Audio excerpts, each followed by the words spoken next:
প্রিয় শিক্ষার্থী বন্ধুরা, আসসালামু আলাইকুম। আমি সুমাইয়া মাহি তোমাদের সাথে আজকে একটি মজার টপিক শেয়ার করব, সেটা হচ্ছে জোয়ার ভাটা। তো জোয়ার ভাটা সম্পর্কে তোমাদের অনেকের একটু ভুল কনসেপ্ট আছে বা এটাতে তোমাদের একটু ল্যাকিংস আছে। তো ভাবলাম যে এটা নিয়ে একটি ভিডিও করা উচিত বা এটা একটু তোমাদের বুঝিয়ে দেওয়া উচিত। তো প্রথমেই বলতে হবে যে জোয়ার ভাটা মূলত 4টি শ্রেণীতে ভাগ করা হয়: মুখ্য জোয়ার, গৌণ জোয়ার, ভরা কটাল আর মরা কটাল। এই 4টি শ্রেণীতে ভাগ করা হয়। তো আমি তোমাদের প্রত্যেকটাই একটা একটা করে বুঝাই দিব। তো প্রথমে আসি মুখ্য জোয়ার আর গৌণ জোয়ার। এই যে এই ছবিটা তোমরা দেখলে হয়তোবা এটা অনেক ক্লিয়ার হয়ে যাবে।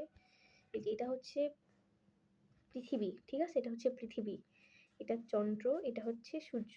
মূলত জোয়ার ভাটা কেন হয়? চন্দ্র এবং সূর্যের আকর্ষণের ফলে পৃথিবীতে যে পানির যে উঠানামা হয়, যে পানিটি যে অনেক সময় বেড়ে যায় বা অনেক সময় কমে যায়, এটাকে জোয়ার ভাটা বলে। অবশ্যই চন্দ্র এবং সূর্যের আকর্ষণের ফলেই মূলত এই পদ্ধতিটা হয়, বা চন্দ্র বা সূর্যের ফলে মূলত পানি বেড়ে ওঠে বা অনেকটা পানি নেমে ওঠে বা নেমে যায় এরকম। তো এই যে পৃথিবীর উপরে যে চন্দ্রের যে একটা আকর্ষণ, এই যে চন্দ্র কিন্তু এখানে আর পৃথিবী কিন্তু এখানে। তো মূলত চন্দ্র এই যে পৃথিবীকে আকর্ষণ করতেছে, আমরা জানি যে নিউটনের সেই মহাকর্ষ বল, যে পৃথিবী যে মহাবিশ্বে যেগুলো দুটি বস্তু পরস্পর আকর্ষণ বিদ্যমান থাকে। তো এই চন্দ্র এবং সূর্যের মধ্যে আকর্ষণ আছে। যেহেতু পৃথিবীর একটি উপগ্রহ চন্দ্র, তাই চন্দ্র পৃথিবীকে কেন্দ্র করে ঘুরতেছে। তো যেহেতু ঘুরতেছে, তাহলে এখানে একটি আকর্ষণ বল সৃষ্টি হচ্ছে বা একটি প্রবল আকর্ষণ বল কাজ করতেছে। তো এই দেখো, চন্দ্র এবং সূর্য যখন যে চন্দ্র এখন পৃথিবীকে আকর্ষণ করতেছে, এই যে এই পাশটা আকর্ষণ করতেছে, যেই পাশে আকর্ষণ করে সেই পাশে মুখ্য জোয়ার হয়, বা সেই পাশে পানি বেড়ে যায়, পানি ফুলে যায়। তো এই পাশে এটাকে মুখ্য জোয়ার। আর চন্দ্র তো এই পাশে। তো যেহেতু এই পাশে পানি বেড়ে যাচ্ছে, মানে পৃথিবীতে পানির পরিমাণ তো একটা ধ্রুবক, বা পৃথিবীতে তো হুট করে পানি তো আসমান থেকে নেমে আসবে না পানি, তাই না? তো পৃথিবী থেকে যতটুকু পানি আছে, সেই পানি যেহেতু আকর্ষণ করে এই পাশে চলে আসতেছে, তো এই পাশে পানির পরিমাণ কমে যাচ্ছে। তো এটাকে গৌণ জোয়ার বলে। মানে যেখানে পানি বেশি হচ্ছে মুখ্য জোয়ার, যেখানে পানি কম হচ্ছে সেটা গৌণ জোয়ার। এই যে চন্দ্র যেই পাশে আকর্ষণ করতেছে সেই পাশে পানি বেড়ে যাচ্ছে, সেই পাশে মুখ্য জোয়ার হচ্ছে। আর যেই পাশে চন্দ্র নাই, সেখানে একটি আকর্ষণ সৃষ্টি, সেটা গৌণ জোয়ার। তো আশা করি বুঝতে পারছো যে মুখ্য জোয়ার আর গৌণ জোয়ার কাকে বলে। তখন ভরা কটাল এবং মরা কটালে আসা যাক।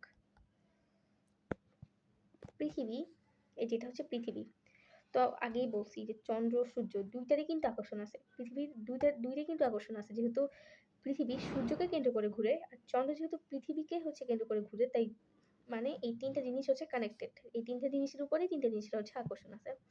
তো যখন চন্দ্র আর সূর্য একসাথে পৃথিবীকে আকর্ষণ করবে, সেটাই ভরা কটাল। আর যেখানে চন্দ্র বা সূর্য, মানে আমি বলি সূর্য এবং চন্দ্র যখন 180 ডিগ্রি কোণে এরকম সমান লম্বভাবে থাকবে, একই রেখার উপরে থাকবে, তখন সেটাকে ভরা কটাল বলে। এই যে যেমন চন্দ্র এক পাশে আকর্ষণ করতেছে, সূর্য এক পাশে আকর্ষণ করতেছে, এই পাশে আকর্ষণ করতেছে, তার মানে এখানে ভরা কটাল হইতেছে। এই যে বলছিলাম 180 ডিগ্রি কোণে থাকবে। এই যে চন্দ্র, সূর্য, পৃথিবী, এই তিনটা 180 ডিগ্রি কোণে একই লাইনের উপরে আছে।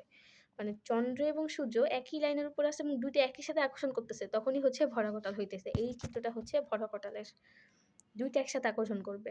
আর মরা কটালের চিত্র এটা, যে সূর্য একদিক দিয়ে আকর্ষণ করবে, চন্দ্র আরেক দিক দিয়ে আকর্ষণ করবে। এটা সমকোণে থাকবে, 90 ডিগ্রি অ্যাঙ্গেলে থাকবে। এই যে চন্দ্র এবং সূর্য, এটা 90 ডিগ্রি অ্যাঙ্গেলে, এটাকে মরা কটাল বলা হয়।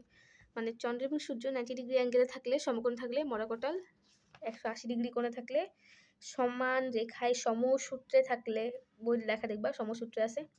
তো চন্দ্র সূর্য সমসূত্রে থাকলে এটা ভরা কটাল, আর এরকম 90 ডিগ্রি অ্যাঙ্গেলে থাকলে সেটা মরা কটাল।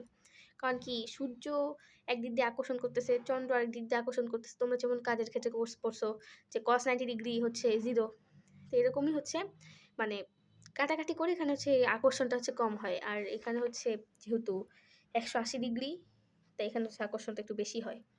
মানে এখানে বেশি আকর্ষণ করতেছে ধরো, বা এখানে একটু কম আকর্ষণ করতেছে, এরকম কাটাকাটি করে মানে মানটা একটু কম হয়ে যায়। আর এখানে যেহেতু দুইটাই একটা সমসূত্র, একটা 180 ডিগ্রি অ্যাঙ্গেলে আছে, দুইটা একই সাথে আকর্ষণ করতেছে, এখানে বেশি মানে জোয়ার হচ্ছে। তো এটা ভরা কটাল আর এটা মরা কটাল। তো বুঝতে পারছো গৌণজোড় কাকে বলে, হচ্ছে মুখ্য জোড় কাকে বলে, আর ভটকটাল আর মরকটাল। তো এইটাই হচ্ছে মূলত ছিল। তো তোমাদের যদি টপিকটি বুঝতে পারো এবং যদি ভালো লাগে তাহলে আমাদের চ্যানেলটি একটি সাবস্ক্রাইব করে দাও এবং একটি লাইক দিয়ে দাও এবং আমাদের চ্যানেলের সাথে সবসময় থাকো। ধন্যবাদ।